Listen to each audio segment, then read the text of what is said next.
Muy buen lunes para todos. ¿Cómo están? Bienvenidos al estudio de repaso de la Escuela Sabática para Adultos. ¿Cómo estás, Viviana? Hola, buen día para todos. Como todos los días lo hacemos, queremos orar para dar inicio a este programa y te invitamos a que podamos orar juntos esta mañana. Oremos.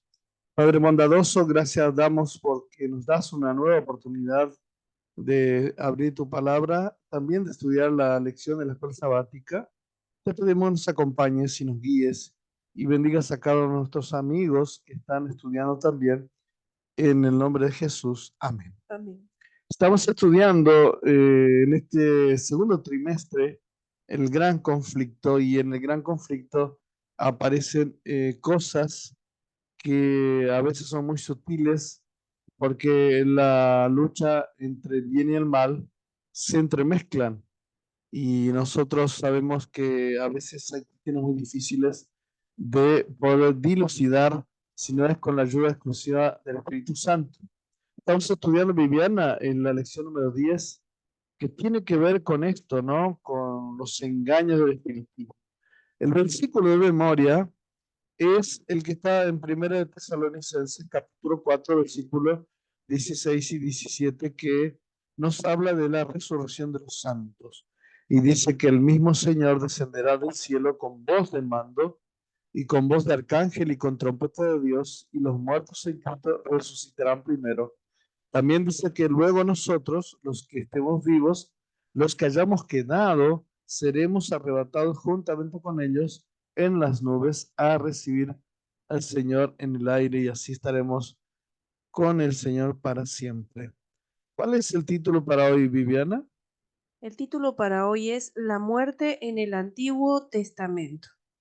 Y bueno, hablando del espiritismo, ¿no? El tema de la muerte es un modo en que el espiritismo ha explicado acerca de dónde están los muertos, pero vamos a la fuente.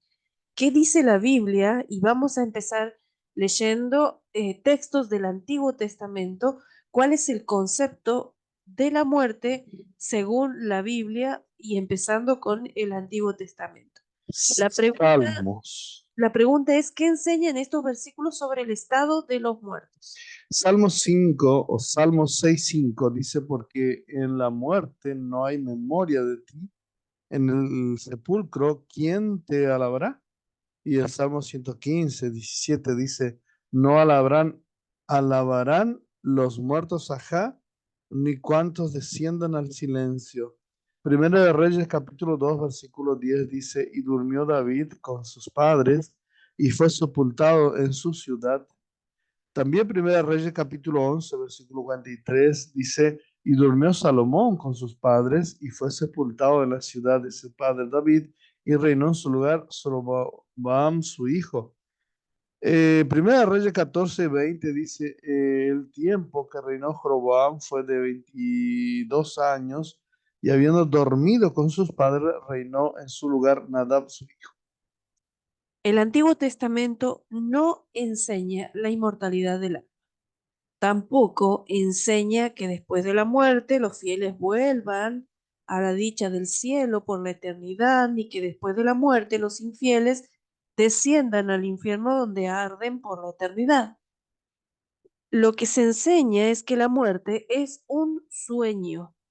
El libro de Reyes utiliza la expresión durmió con sus padres para describir la muerte de los patriarcas. En los Salmos se le llama el sueño de la muerte. En referencia a la muerte de Job, habla de no despertar del sueño. El salmista añade, pero yo en justicia veré tu rostro, quedaré satisfecho cuando despierte a tu semejanza. En el contexto de la derrota y la destrucción del ejército asirio, el Salmo 76:6 llama profundo sueño y a la muerte de los soldados. La idea de los muertos como espíritus incorpóreos que vuelan alrededor para comunicarse con los vivos, de ningún modo es un concepto bíblico, sino es paganismo puro. No entender la verdad sobre la muerte nos deja expuestos a los engaños de Satanás. Muchos serán confrontados con espíritus de demonios de personas que personificarán parientes, amigos, amigos queridos y que proclamarán las herejías más peligrosas.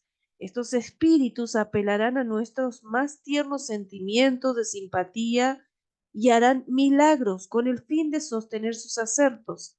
Debemos estar listos para resistirlos con la verdad bíblica de que los muertos no saben nada y de que los que aparecen como tales son espíritus de demonio. Lee Daniel 12:2 y otros versículos más. La pregunta es, ¿qué elementos sobre el estado de los muertos se añaden en estos versículos? Y muchos de los que duermen en el polvo de la tierra, serán despertados, unos para vida eterna y otros para vergüenza y confusión eterna. Job dice en el capítulo 19, versículo 25 y 26, yo sé que mi Redentor vive y al fin se levantará sobre el polvo y después de deshecha esta mi piel, en mi carne he de ver a Dios. La muerte es descansar en el sueño hasta la resurrección. No hay espíritus incorpóreos que vuelen alrededor para comunicarse con los vivos. Aunque los paganos creían que en un mundo espiritual, los israelitas entendían la muerte como un sueño hasta la mañana de la resurrección. Aunque lloramos por los muertos, piensa así de los que mueren en Cristo. Ellos cierran los ojos en la muerte y luego, independientemente del tiempo que pase hasta que Jesús regrese, lo siguiente que verán será la segunda venida de Jesús. El primer pensamiento que podrían llegar a tener en la resurrección es, wow, al fin y al cabo Jesús realmente regresó pronto. Y con este comentario, ¿no? Y con esta esperanza, termina, ¿no? Nuestra escuela sabática de hoy. Muy bien, hay una cita que dice que en ninguna de los pasajes de la Biblia se encuentra la declaración que los justos reciben su recompensa y los malos su castigo en el momento de la muerte, ¿no? Es decir, la persona cuando muere va a descansar hasta la segunda venida de Cristo, que es allí donde recién se va a dar por decir así, el premio a los que se salvan, ¿verdad? ¿No? Bueno. Y si alguno necesita entender mejor el asunto de los muertos según la Biblia, nos puede hacer la consulta a través de las redes sociales y así estaremos para ayudar a entender este tema tan importante. Pero ¿qué más tenemos para hoy, Viviana? En el Llevados por su palabra, el capítulo de hoy es Oseas 10.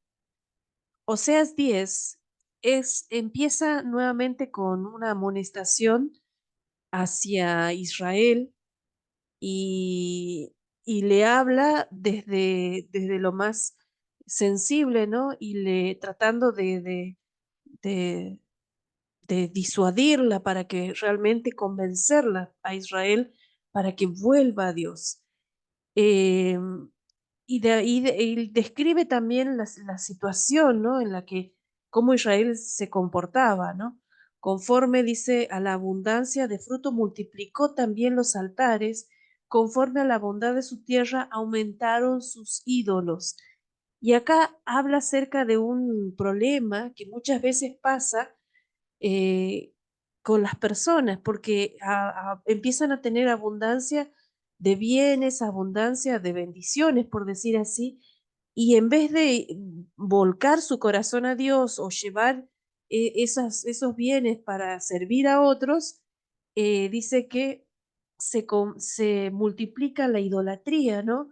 Se multiplican, ¿no? Empiezan a aumentar sus ídolos. Su corazón, digamos, se va aún más lejos de Dios.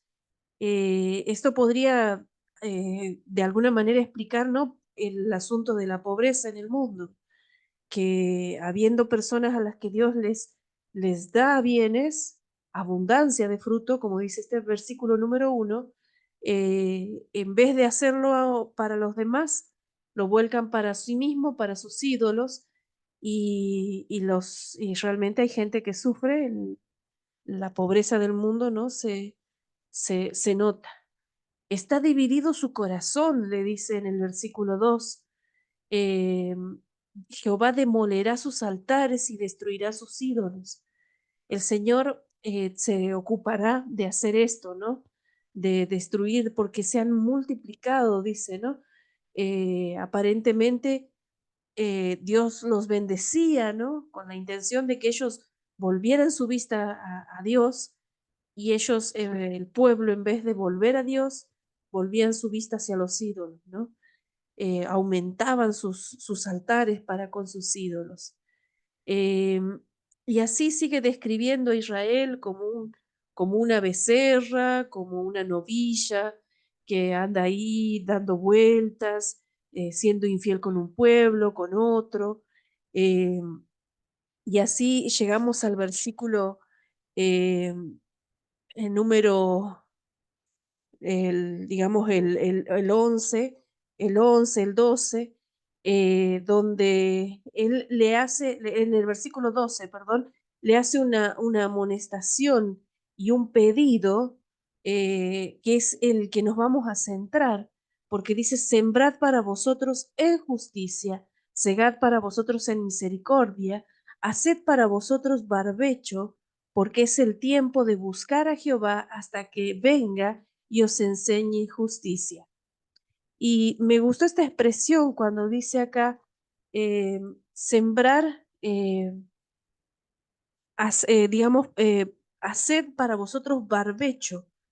El barbecho era un pedazo de campo que no se sembraba por mucho tiempo y que se necesitaba usarlo, y que de alguna manera el agricultor tenía que pasar en la máquina, porque como no se lo había usado en mucho tiempo, había crecido la maleza, habían muchos yuyos por ahí, entonces él tenía que de alguna manera eliminar todo tipo de raíces, de cizañas, de yerbas malas, ¿no? Que habían crecido en ese tiempo que estuvo sin uso. Y esto es lo que el Señor pide de nosotros, que este campo que a veces podemos dejar abandonado, como se dice en nuestra vida espiritual, hagamos hagamos una reforma en nuestra vida, desarraiguemos las malezas del pecado y dejemos de lado todo aquello que nos separa de Dios, busquemos al Señor con corazón sincero, ¿no? Y saquemos, ¿no?, todo aquello que impide nuestra relación con Dios. También se nombra a Efraín en este versículo. Efraín es, es el origen del nombre Efraín, es que es doblemente fértil, doblemente el bendecido, ¿no? Y justamente en este contexto de tierra doblemente bendecida, es lo que el Señor quiere hacer, ¿no? Quiere devolvernos el significado de ser bendecidos de doble manera, ¿no? Ujú. Así que bueno, esta es la exhortación de buscar a Jehová, a pesar de nuestra vida anterior, de todas nuestras malas decisiones, de buscar al Señor y de hacer esas reformas en nuestra vida espiritual, esas limpiezas, y tomar decisiones en favor de nosotros mismos y de nuestras almas, por decir así. Y eso era lo que el Señor quería que Israel hiciera en esta ferviente exhortación de este versículo número 12.